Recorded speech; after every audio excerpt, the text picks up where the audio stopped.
babies are 6 weeks old. There's one of them. There's another one around here. I think it's on the other side of Mom over here. Yep, the third horse over. Yeah, there's the bed of them.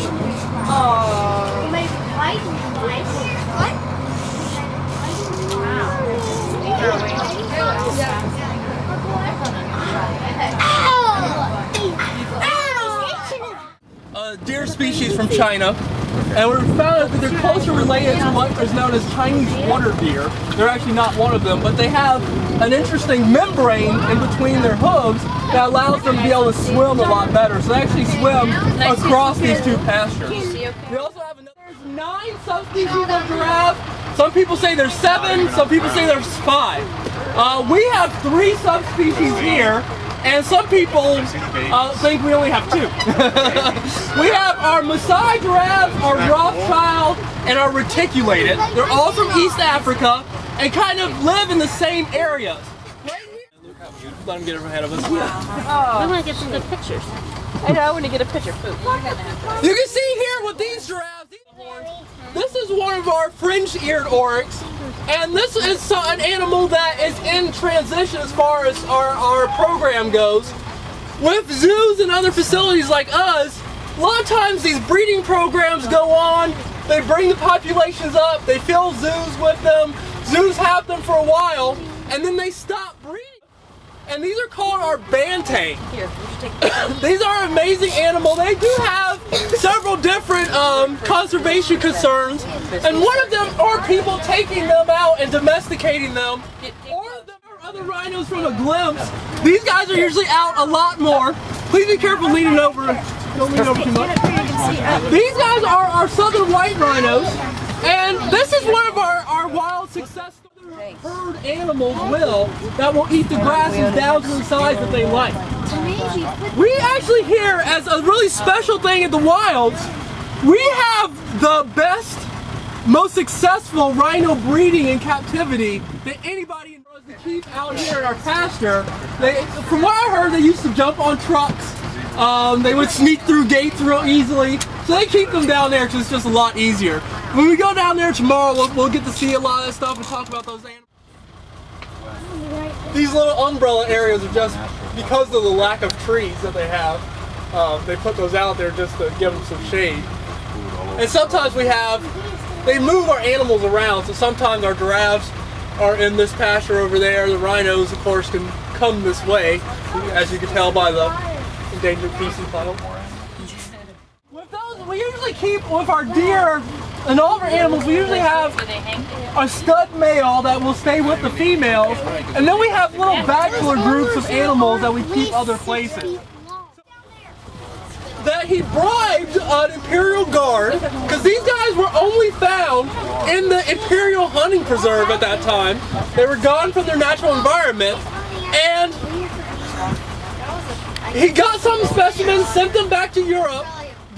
The director of the Wilds, who's also a vet, he helped to be able to develop some of the radio collars that they had for them. And their radio collars are interesting because in the Gobi Desert, where they are from in Mongolia, there's not a lot of water in the desert areas. Domesticated line of Bactrian camels. The wild ones are very rare. I think there's only somewhere 1,500, 2,500, somewhere around there. We have light to see everything. The first thing though, I am going to talk about the cheetahs, but I wanted to bring to everybody's attention this area over here. This is the intensive management area for the animals. This is where we do quarantines on the animals, and some other interesting things I'll get talking about once we start talking about the cheetahs. But that's just part of our animal management and veteran. We animal out there so they can chase them down. We actually have you ever seen the greyhounds? They'll chase the string with a piece of cloth on it. We have one of those for these cheetahs. These 2 girls are actually the only ones that tend to do it. The other ones just kind of stare at it and like, okay, that's Bring nice. me my food. But these 2 girls will actually chase it around. They only go 35, 40 miles an hour when they do that. But it is some form of enrichment, and once they actually catch whatever, we usually tie a plastic bag so they can shred into it and not hurt themselves. Once they catch it, we'll give them a food reward. But these 2 are pretty much, they get it out in the other ones. The males will do it every now and again. But they're trying to get them more and more used. They don't really look like devils. A lot of people actually think they're hyenas.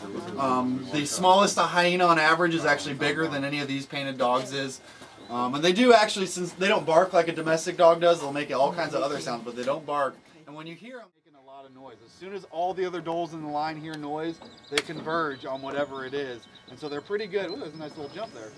They're pretty good at bringing that animal down once one of them finds it.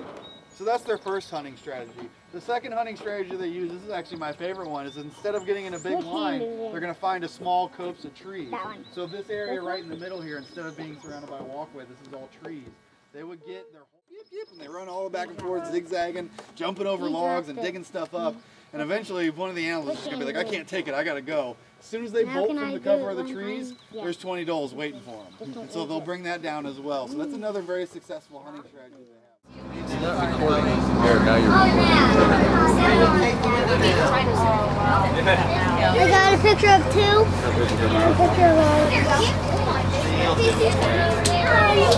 got a picture of them. Zoom in on one so you can get some detail. That is one of them. She's about a year and a half, 2 years old. Yeah, there you go. But she's younger. Okay, John, that's enough. Hold on, I want to zoom out and get. What about me? Oh, can't waste time. Here we go. Just lean right over the That's our three. Yeah, this entire pasture area is out farther that way than that way. So all that upper and lower loop that you did in this pasture is all these guys and there's a couple other species.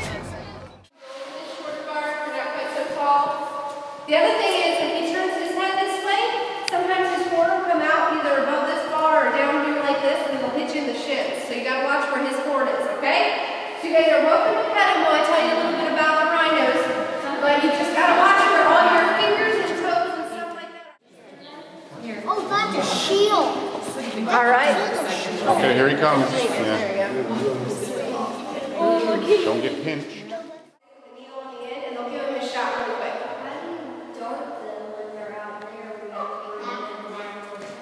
Well, you know, if we had to do that, we have darts that are specially designed for them that have barbs on them.